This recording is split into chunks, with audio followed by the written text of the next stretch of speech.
Bom, vamos chamar juristas, né? Essa semana a gente vai receber vários juristas aqui no nosso All News para que a gente possa ter aí o olhar dos juristas, as discussões entre os juristas sobre esse julgamento histórico. A gente recebe nesse momento o professor Lênio Streck, ele que é professor de várias universidades aí, estrangeiras, como convidado, mas é professor titular também da Unicinos e também da Unesa, está conosco ao vivo aqui. Olá, professor, bom dia, seja bem-vindo.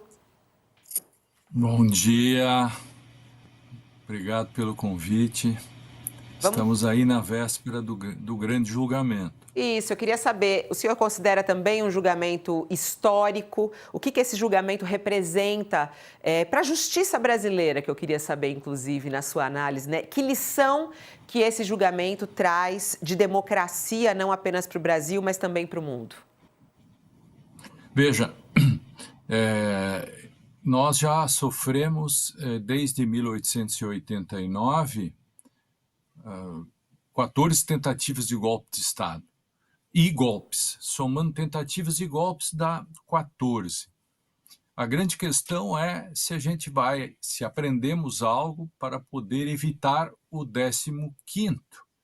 Então, por isso que dos últimos 70 anos, talvez esse seja o julgamento mais importante, porque pela primeira vez se coloca no banco dos réus aqueles que falharam numa tentativa de golpe e sem cometer erros, por exemplo, que foram cometidos. Os alemães cometeram um erro grave quando julgaram Hitler em 1924, e isso custou caro para o mundo.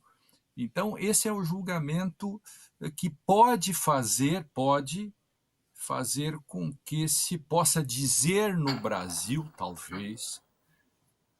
talvez não com a dramaticidade com que fez o promotor lá do filme 1985, né, interpretado pelo Darín, Nunca Mais, Nunca Mais.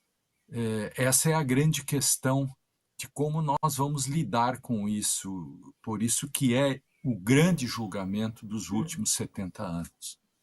Mas muito se fala, né, professor, que já é dado como certo a condenação de Bolsonaro. O senhor também considera dada como certa a condenação de Bolsonaro? A grande questão é quantos anos ele deve pegar ou como deve ser a prisão dele, né? Em qual situação, já que ele tem vários problemas de saúde, será que vai realmente continuar em prisão domiciliar ou não? Queria saber sobre esse ponto. Para o senhor também já é dada como certa a condenação de Bolsonaro? Não tem outro modo, né? Pelas provas envolvidas, não porque ele tem que ser condenado por ser condenado, mas porque as provas apresentadas, quem se deu ao trabalho de ler tanto a denúncia, tanto é que a denúncia mesmo gerou um livro muito interessante da Contracorrente, eu participei, inclusive, que nós apresentamos a denúncia e as provas que foram apontadas para depois serem demonstradas, e agora as alegações finais do Procurador-Geral da República, que tem início, meio e fim, como uma espécie de romance em cadeia, digamos assim, em linguajar jurídico, filosófico, e então, por isso é possível dizer com relativa ou com razoável segurança de que haverá condenação. A discussão é quantos anos.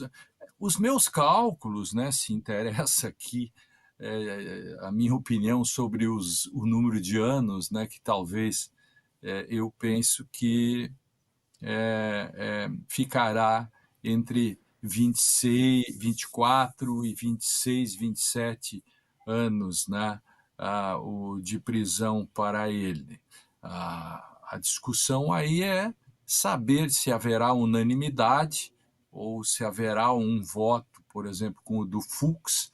Essas questões é que talvez vamos ficar em dúvida até na Lênio, hora do só ficou voto do faltando, Fux. só ficou faltando falar da prisão. Se o senhor acha que a prisão vai ser domiciliar ou se o Assim, senhor acha que ele vai realmente ficar em prisão fechada.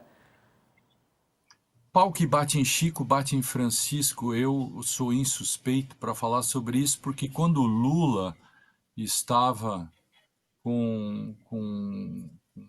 estava por ser é mandado até para uma prisão comum, acho que para o Tremembé, não lembro bem, uma juíza estava fazendo isso, eu fiz um parecer pro bono, né, grátis, como se diz, mostrando que ex-chefes de Estado, chefes de governo, como é o caso no Brasil, eles continuam com algumas prerrogativas porque eles detêm segredos de Estado e etc, etc.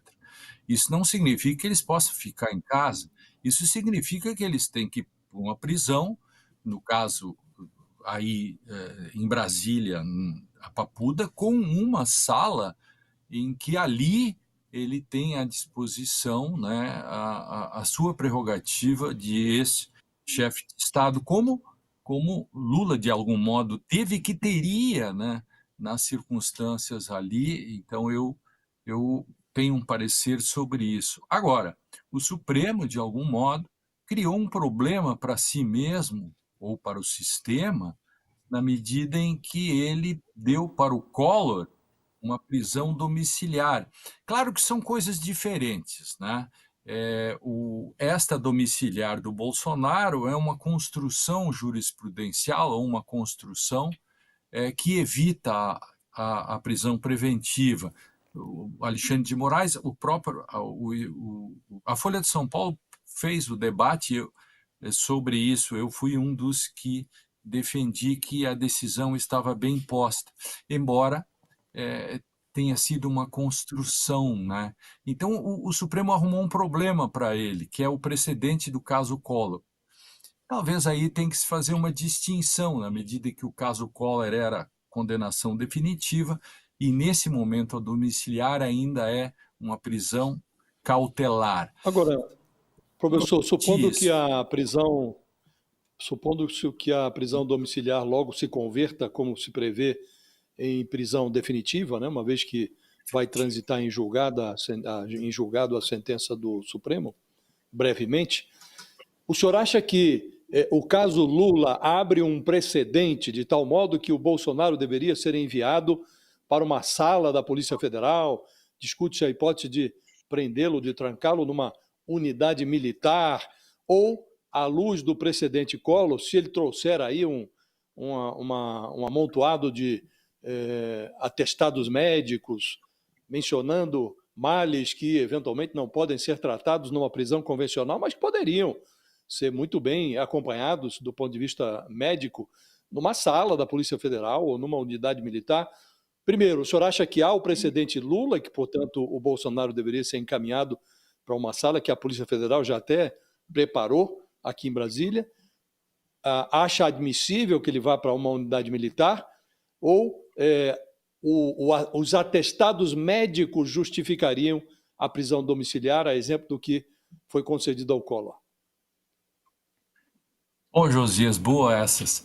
Veja, a justiça brasileira, ela é muito mais bondosa que a justiça italiana, né, por exemplo, né? Basta ver a nossa preclara deputada, ex-deputada, sei lá, o deputada ainda, que não consegue, com atestados médicos, afrouxar sua situação, nem mesmo tornozeleira ela arrumou lá. Veja, então, as pessoas se queixam, falam, o Brasil, não, o sistema jurídico brasileiro é um sistema até bondoso, se comparado com outros sistemas.